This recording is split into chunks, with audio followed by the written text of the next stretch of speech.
Hoy quisiera pedirles que abramos la palabra de Dios para juntos aprender sobre lo que Dios nos dice acerca de esta batalla que debemos librar en esta tierra para proteger a los que amamos. Vamos a estar en el libro de Nehemías, este conocido personaje que nos enseña un montón de lecciones. De hecho, la semana pasada David estuvo trabajando del capítulo 8 en adelante, que es cuando encuentran la palabra de Dios en el templo, hacen una gran fiesta y David nos mencionaba la importancia de la palabra de Dios, ¿verdad? Pero hoy vamos a estar un poquito más atrás, vamos a estar viendo lo que sucedió antes. Recordemos un poquito de Nehemías. Nehemías era el copero del rey, ¿verdad? Pero es movido por Dios.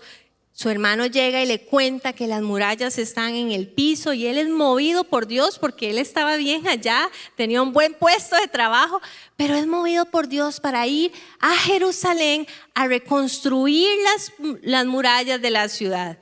Y es que al enterarse de que la ciudad estaba desprotegida, Nehemías ora de verdad durante un tiempo y le pide permiso al rey para irse a Jerusalén. ¿Y saben qué? Artajerjes el rey le da permiso para ir. Y no solo le da permiso, sino que le permitió viajar el tiempo que él necesitaba y le proveyó los recursos que él necesitaba para ir a hacer ese trabajo. Entonces Nehemías llega a Jerusalén y organiza al pueblo para empezar la tarea. Todo muy bonito, ¿verdad? Pero no todo era color de rosa. Porque habían enemigos ahí en el lugar, en Jerusalén, que no quería que las murallas se reconstruyeran. Entonces, las cosas no fueron tan sencillas. Las ciudades de la época a menudo eran construidas en lugares altos para que pudieran ver con fines estratégicos si alguien venía a darles a hacerles daño, ¿verdad? Entonces hacían gruesos muros con personas arriba que rodeaban la ciudad para así proteger.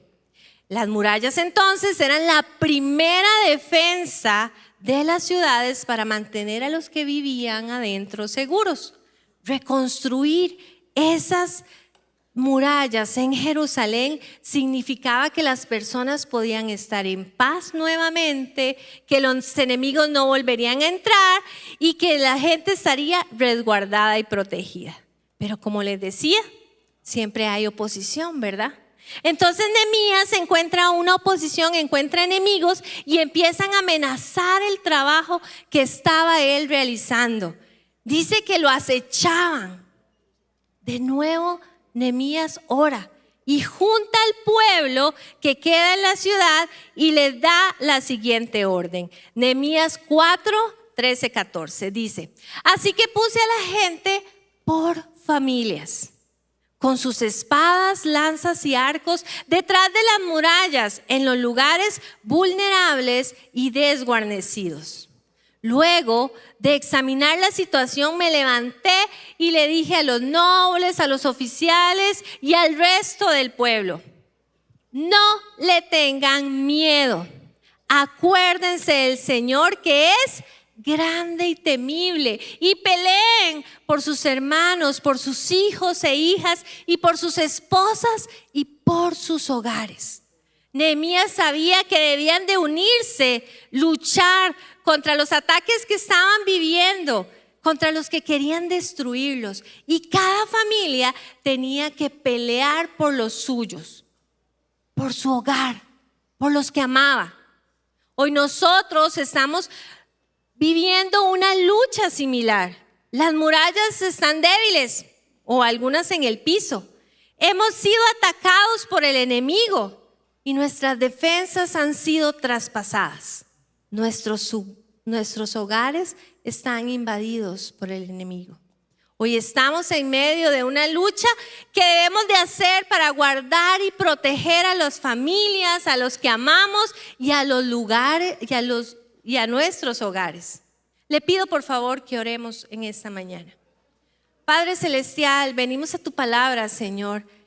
Venimos a tu palabra porque necesitamos de ella, necesitamos aprender de ti.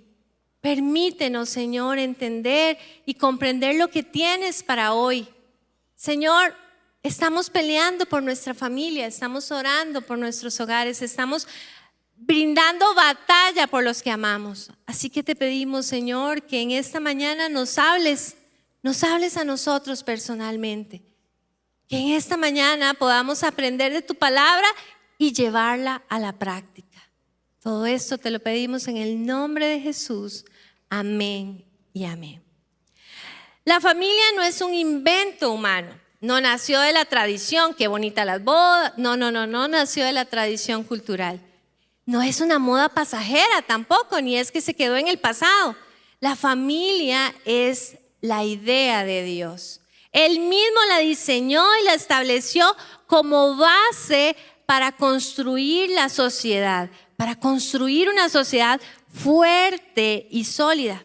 Cuando leemos en Génesis, vemos que Dios creó a Adán y lo puso en un lugar perfecto y maravilloso.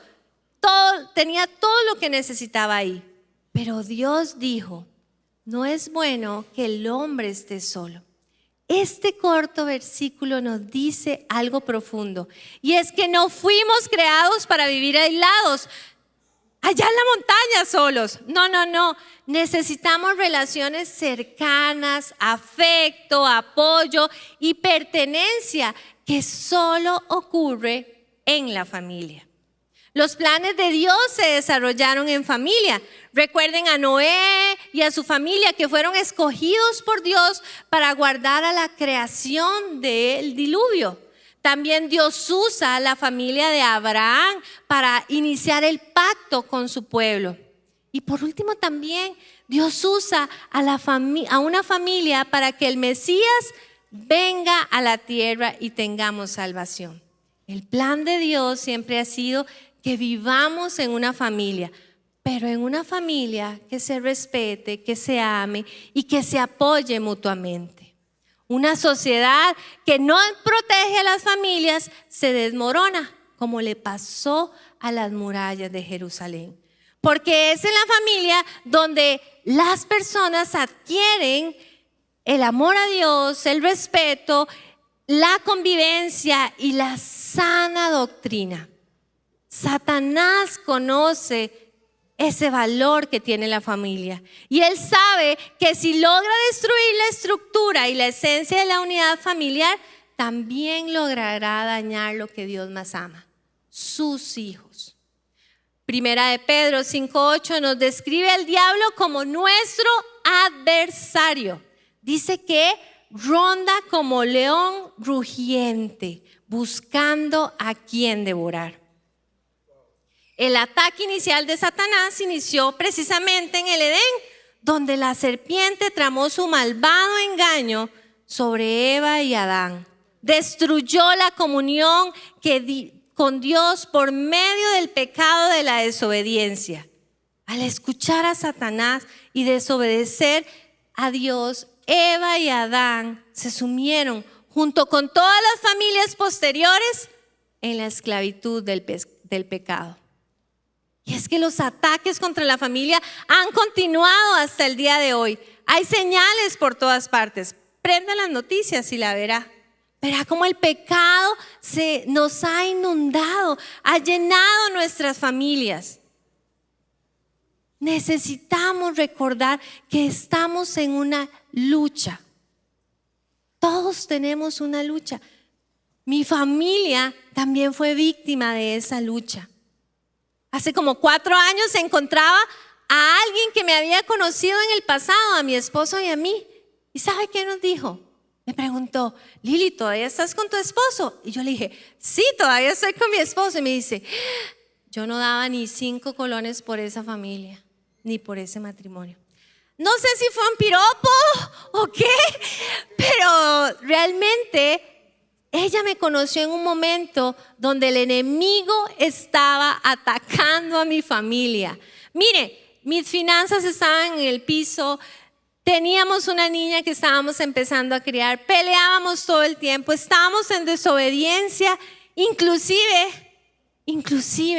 habíamos desobedecido a Dios y habíamos sido infieles uno al otro. Y así nos conoció a ella. ¿Y saben qué? Hace 23 años entramos por esta puerta y aunque nadie daba un 5, Dios sí daba por nosotros. Vean,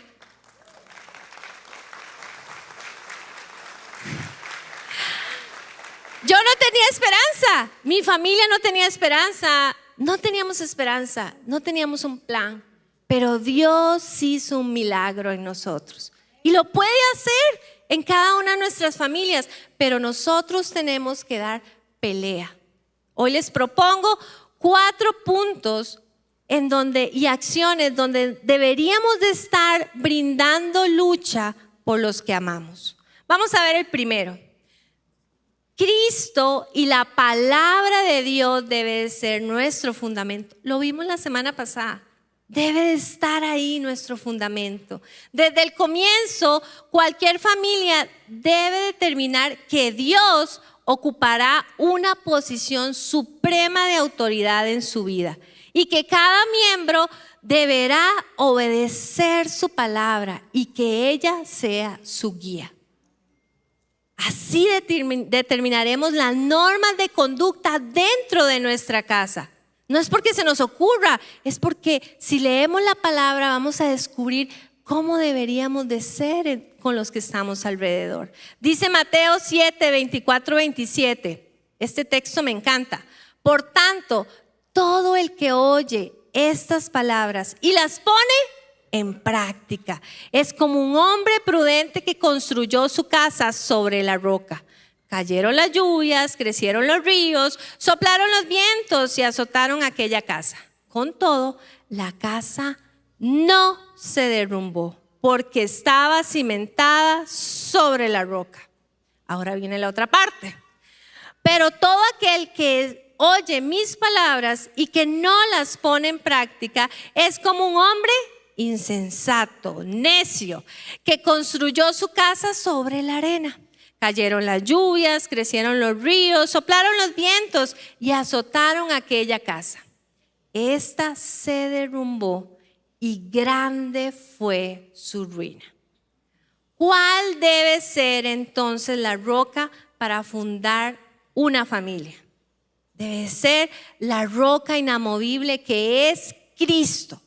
La lluvia, los ríos, los vientos y esos ataques son Satanás en nuestra vida y en nuestras familias.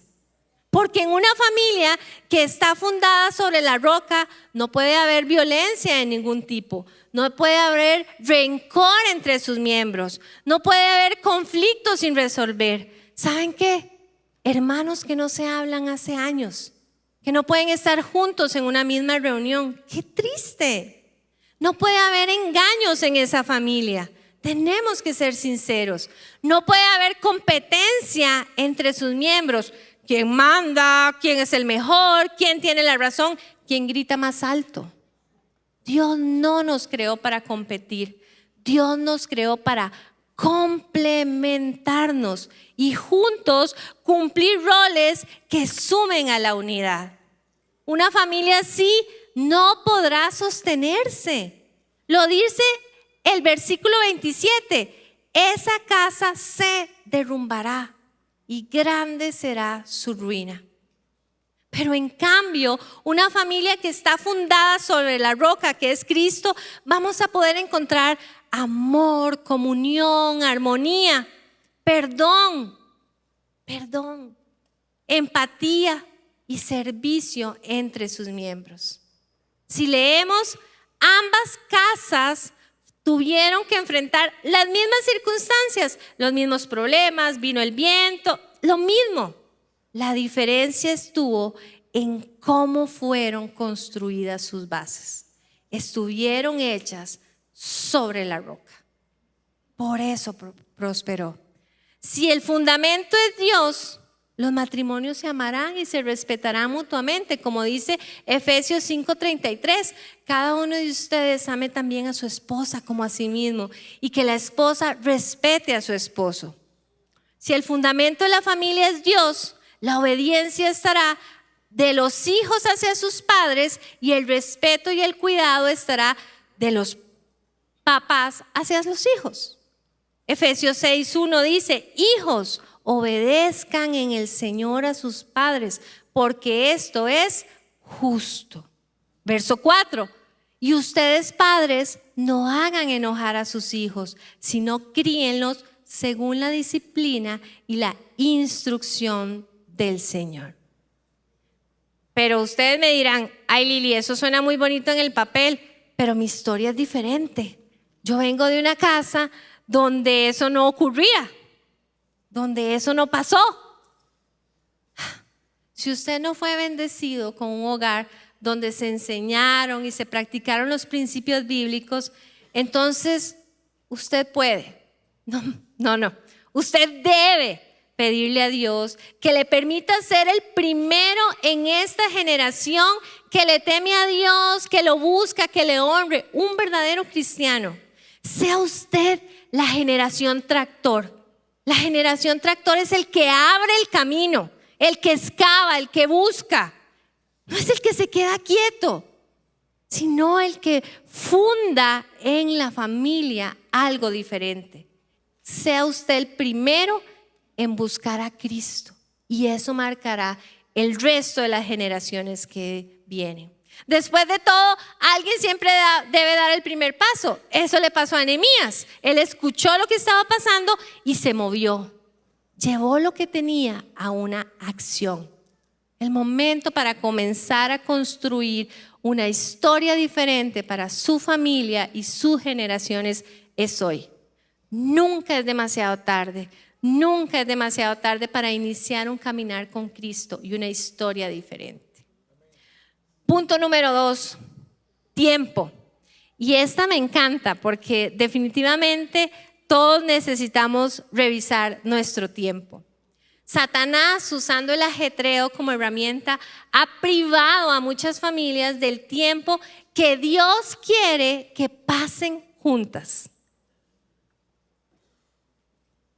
Y es que esto resulta en una falsa cercanía. Nosotros somos la cultura del por dos. Queremos escuchar los mensajes por dos, más rápido para que ya quiero saber la información. Queremos escuchar el resumen del libro. Queremos escuchar el resumen de la Biblia porque no me la quiero leer. Queremos escuchar todo rápido. Pero déjeme decirle que el discipulado familiar requiere tiempo suyo, porque es una labor compleja. Hoy en día muchos papás llevan delante la frase calidad en lugar de cantidad. Déjeme decirle que eso no es tan cierto como parece. Discipular requiere dedicación e inversión diaria. Vea lo que dice Deuteronomio 6:7. Dice: debes comprometerte en todo tu ser a cumplir cada uno de los mandamientos que hoy te entrego. Y esta parte es importantísima. Dice: repíteselos a tus hijos una y otra vez. Habla de ellos en tus conversaciones, cuando estés en tu casa y cuando vayas por el camino, cuando te acuestes y cuando te levantes. Pero ¿cómo lo voy a hacer si yo no estoy en la casa? No estoy en el camino con él, no estoy cuando se acuesta, no estoy cuando se levanta, no estoy. Este pasaje nos enseña que amar a Dios implica esa transmisión de su palabra constante a nuestros hijos y a nuestras familias. Y es que no se trata de poner un check-up sobre ya lo hice y listo, ya lo cumplí hoy. Así no es. Tiene que nacer, tiene que ser constante, tiene que ser un estilo de vida, tiene que ser un ejemplo para nuestra familia. Y es que eso se pierde cuando vivimos frenéticamente ocupados en carreras, todo rápido. La familia necesita tiempo, y muchas veces tiempo con el internet apagado y con el celular en mute, en silencio.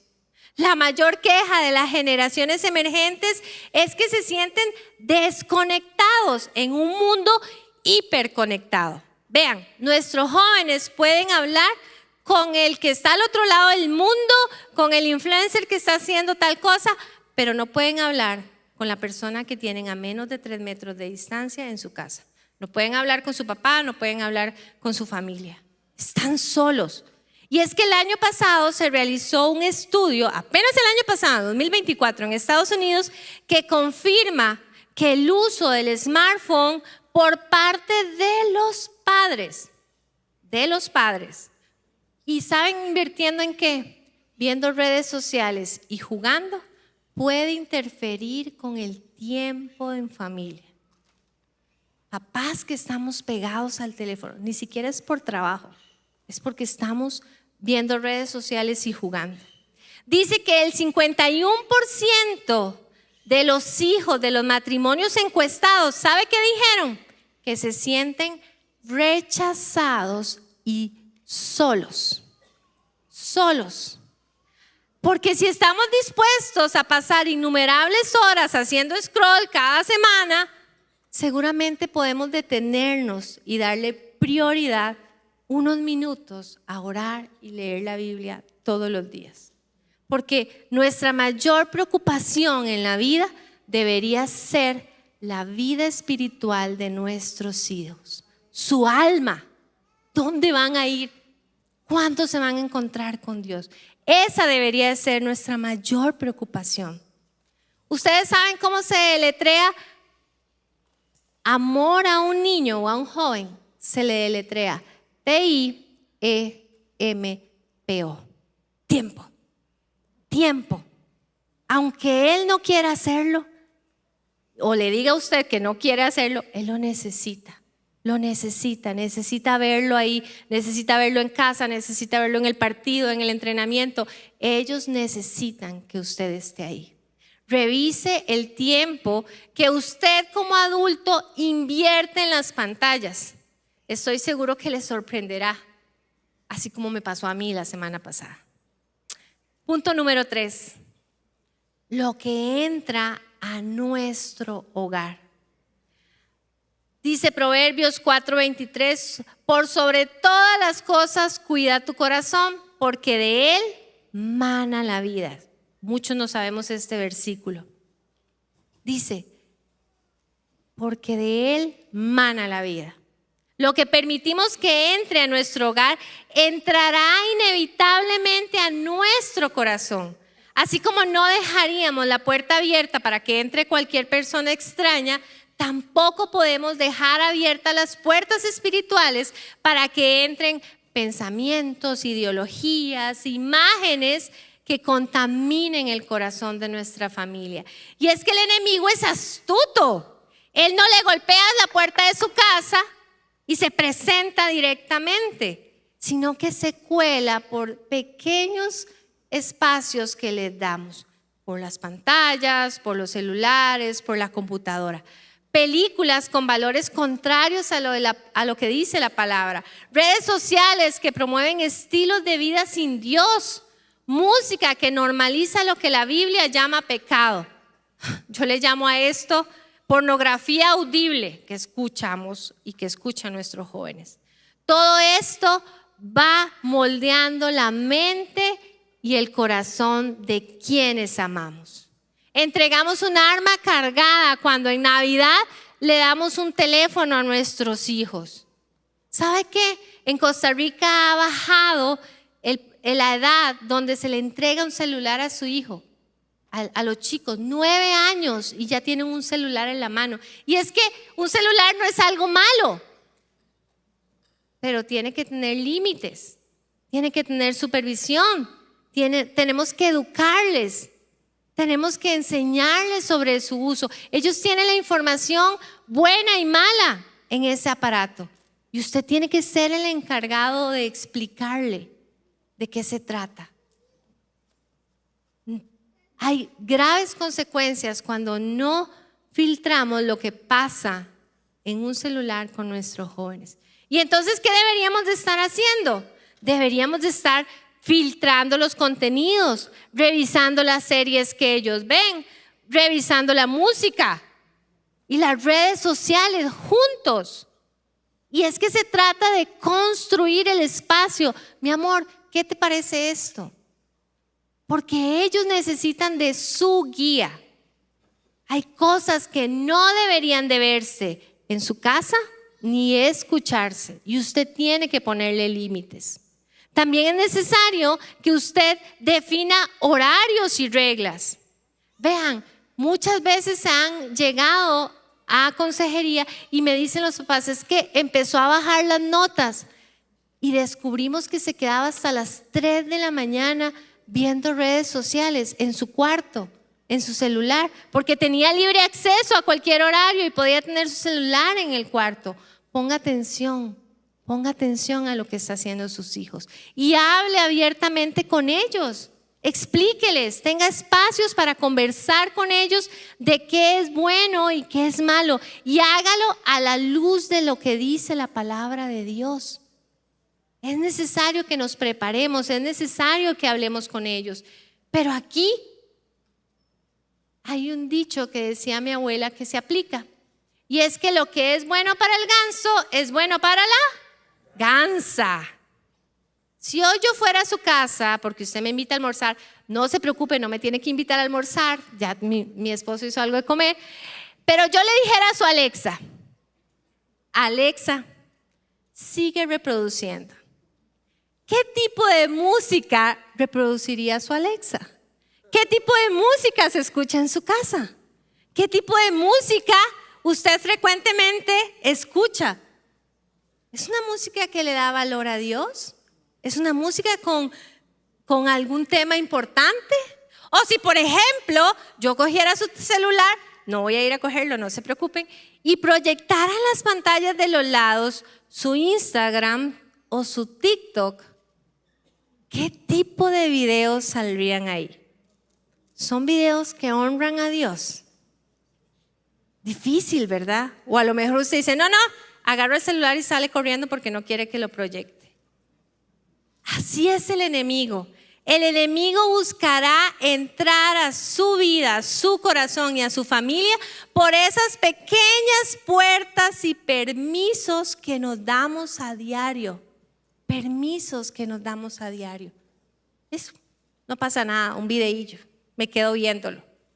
Esos son los permisos que el enemigo está usando para separar a nuestra familia. Y es que Efesios 6:12 dice, porque nuestra lucha no es contra seres humanos, sino contra poderes, contra autoridades, contra potestades que dominan este mundo de tinieblas, contra fuerzas espirituales malignas en las regiones celestiales.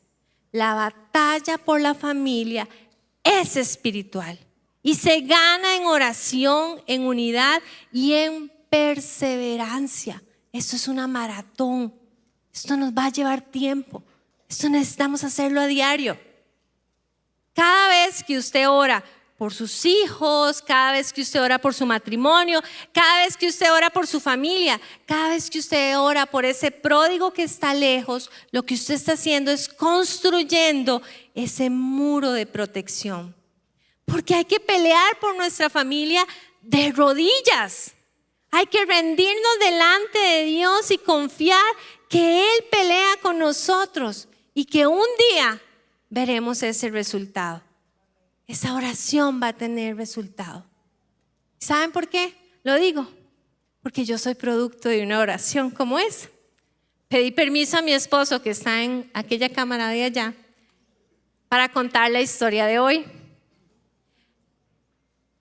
Nosotros venimos de un contexto donde no conocíamos a Cristo y no teníamos a Dios en nuestro corazón. De verdad que no sucedía en nuestra vida. Y entonces mi esposo conoce a Dios. Y él empieza a ir a un lugar y le hablan de Dios y el Espíritu empieza a transformarlo. Pero yo no entendía lo que estaba pasando. Y él empieza a venir y a invitarme y a hablarme de este Dios que yo no entendía. Y entonces yo me molestaba con él. Entonces comencé a verlo todas las noches de rodillas a la par de la cama. Todas las noches. Yo no entendía lo que estaba pasando, pero él llegaba en la noche, antes de dormir, se ponía de rodillas. Yo le decía, levántese de ahí, no sea ridículo, ¿qué está haciendo? Levántese, ya vámonos a acostar. No entendía. No entendía lo que pasaba en su corazón, no entendía quién era ese Dios, no entendía de la redención, de la misericordia, no entendía. Mi esposo oró por más de un año. Todas las noches lo veía de rodillas. Todas las noches lo veía de rodillas. Él estaba peleando por mí. Él estaba peleando por mi familia. Yo no lo entendía. Y después de muchos años yo le preguntaba, mi amor, ¿qué te mantuvo orando más de un año? Y él me decía, yo le pedí a Dios que por favor tú te pudieras encontrar con Él, porque era el mayor regalo que podíamos tener. Su oración tuvo respuesta. Amor, tu oración tuvo respuesta.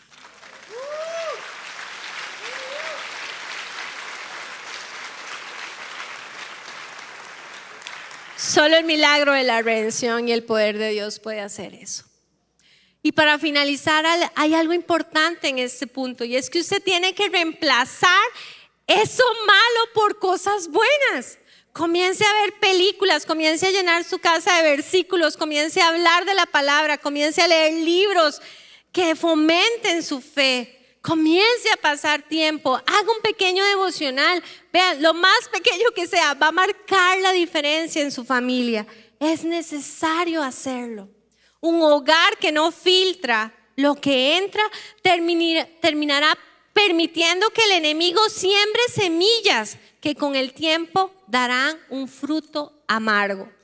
Pero un hogar que vigila, que cuida, que vela, va a hacer que crezca la fe de sus miembros, la pureza y el amor de Dios. Repasamos los 3 puntos. Número 1, nuestro fundamento debe de ser Cristo y su palabra. En nuestra familia debe ser Él lo más importante. Número 2, usted debe invertir el tiempo en su familia. Suelte el celular, apague el celular, déjelo a un lado, no va a pasar nada. Número 3, debemos de cuidar lo que entra a nuestra casa. Empiece a revisar, empiece por usted. Y por último, sea real. Quise dejar ese punto al final porque me parece prioritario en las familias y en la cultura de hoy. Y es que estamos acostumbrados a aparentar vidas que no son reales. Es por eso que las redes sociales tienen tanto auge. Vivimos aparentando una felicidad para los que están afuera. Usted sube fotos muy sonrientes, estados, publicaciones, mostrando vidas perfectas y familias perfectas. Pero cuando cerramos la puerta, nuestra casa está rota. Nuestros miembros están dolidos. Vivimos tristes y separados. Y es que la palabra de Dios lo advierte. Es Jesús mismo diciéndole a los maestros de la ley y a los fariseos, les dice: hipócritas, son como sepulcros blanqueados. Por fuera lucen hermosos, pero por dentro están llenos de huesos de muerto y de impurezas. Y es que el problema no es que usted suba cosas bonitas a las redes, eso está bien. El problema es que si no es real, si no es lo que pasa, si usted solo aparenta tener una relación buena y en su casa no está ocurriendo eso.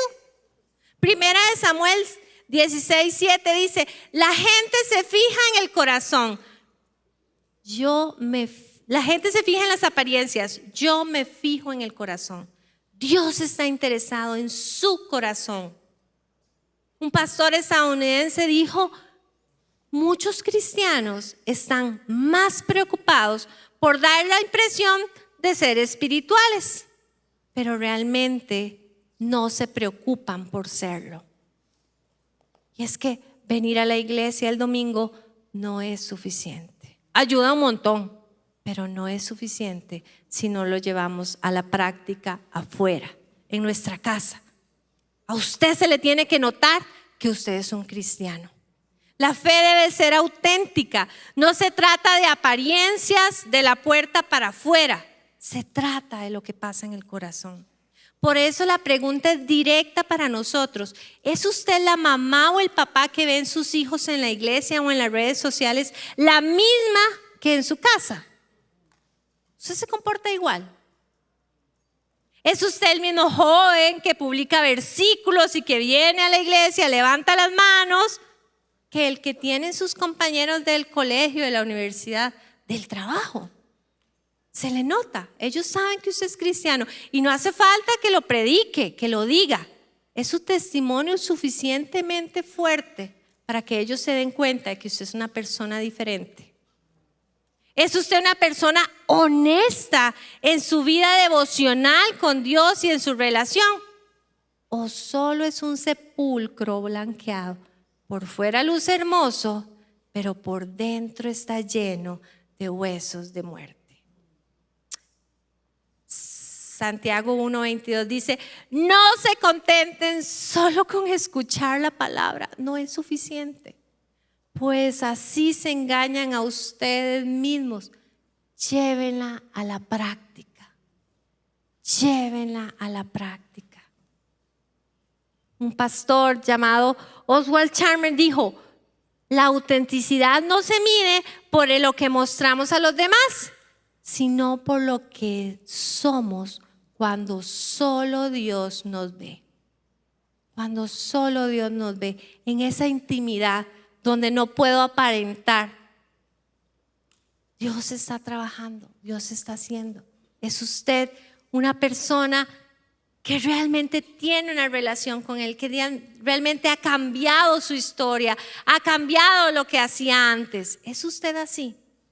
Hoy Dios nos invita a dejar esas apariencias y a ser sincero delante de Él, rendirnos delante de Él y decirle: necesito ayuda en esta área.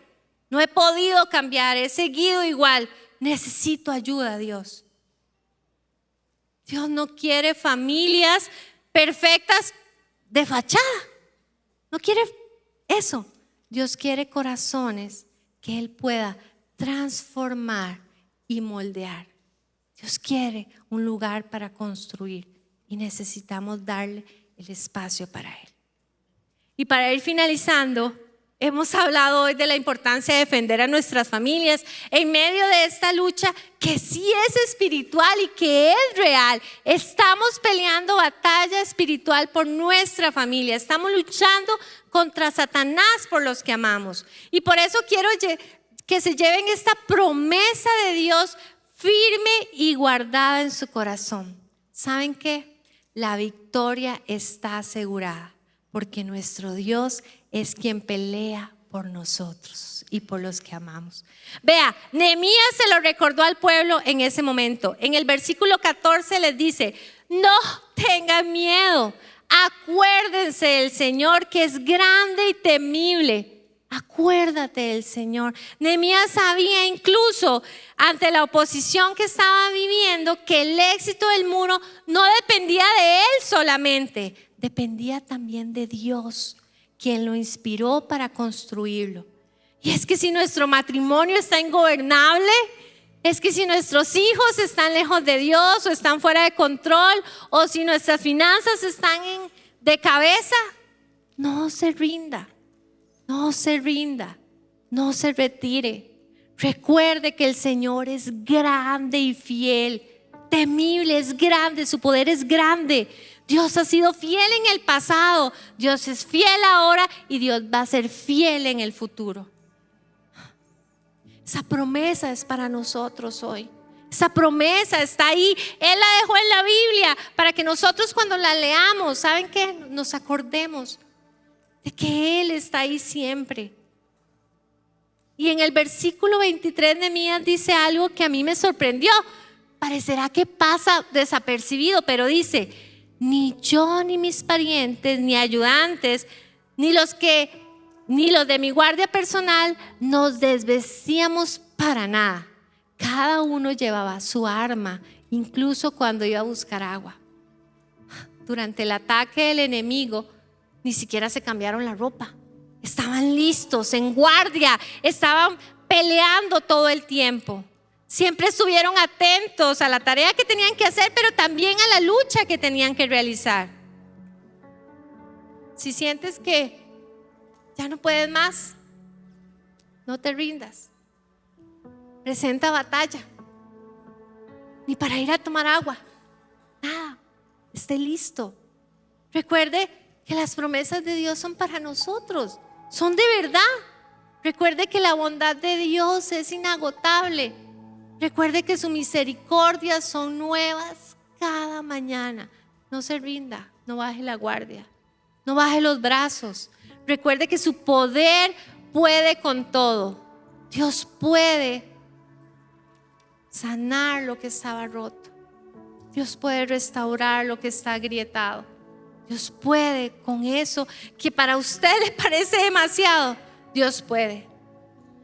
Por eso tenemos que luchar por nuestros hogares, tenemos que pelear por nuestros hijos, perseverar en nuestro matrimonio. Por eso tenemos que orar y seguir orando por ese pródigo, porque el que no conoce a Cristo, sabiendo que Dios está con nosotros y que cuando Él pelea, la victoria es suya. Dios debe ser el centro primero de nuestra vida. Debemos de ser reales delante de Él, hacerlo nuestro centro, para luego poder pelear por nuestra familia. Le pido por favor que se ponga de pie y vamos a cantar esta canción y vamos a pedirle al Señor que venga a nuestra vida y que Él sea el centro de nuestro ser, de todo lo que hagamos.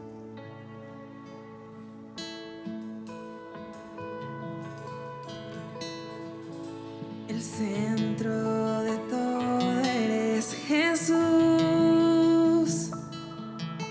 El centro de todo eres Jesús. Desde el principio y hasta el fin, tú has sido y siempre serás Cristo. Cristo.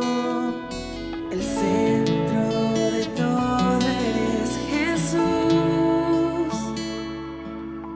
El centro de todo eres Jesús.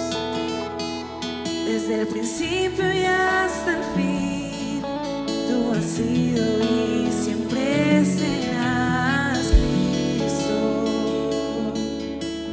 Cristo, tú eres el centro. Nada importa más que tú.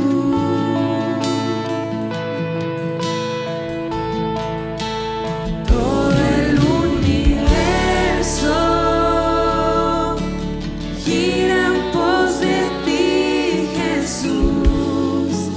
De ti, Jesús. El centro eres solo tú.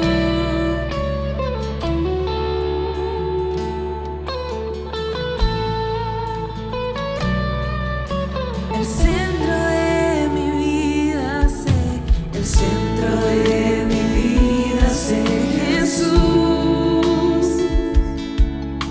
El centro de mi vida sé, Jesús. Desde el principio y hasta el fin, tú has sido y siempre serás Cristo. Cristo, tú eres el centro. Nada importa más que tú.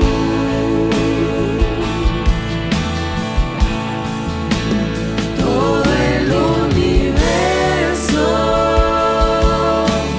gira en pos de ti, Jesús. De ti, Jesús. El centro eres solo tú. El centro eres solo tú. Dice el Salmo 127:1: si el Señor no edifica la casa, en vano se esfuerzan los albañiles. Si el Señor no cuida la ciudad, en vano hacen guardia los vigilantes. Padre, te pedimos, Señor, que por favor, Señor, seas el centro de nuestra familia, seas el centro de nuestra casa, Señor, seas el centro de mi vida, Señor. Perdónanos, Señor, si Dejé algunas puertas abiertas, Señor, en mi casa, si no dediqué tiempo, si no fundamenté en ti, Señor, mi casa. Perdónanos, Señor. Pero entendemos hoy, Señor, que tú eres un Dios maravilloso y que puedes, Señor, y que puedes cambiar la historia. Señor, haz un milagro en nuestras familias, Señor. Haz un milagro en nuestras familias, Señor. En mi matrimonio, Señor, haz un milagro en mis hijos. En aquel que hoy está lejos. Diga el nombre de esa persona. Quiere que Dios empiece a trabajar. Señor, en mis relaciones con mi familia extendida, Señor, trae sanidad. Haz un milagro de restauración, Señor. Haz un milagro en las familias, Señor. Y hoy nosotros nos comprometemos, Señor, a que el fundamento de nuestra casa seas tú. A que tú seas lo más importante. A dedicar tiempo, Señor, a los que amamos. A orar por ellos. A hacer pelea por ellos, Señor, de rodillas. A hacer pelea por los que amamos, Señor. Trae sanidad a nuestras familias, Señor. Y que un día nosotros podamos contar un testimonio de redención, porque eres un Dios maravilloso que nos dará la victoria. En tu nombre, Señor. Amén y amén.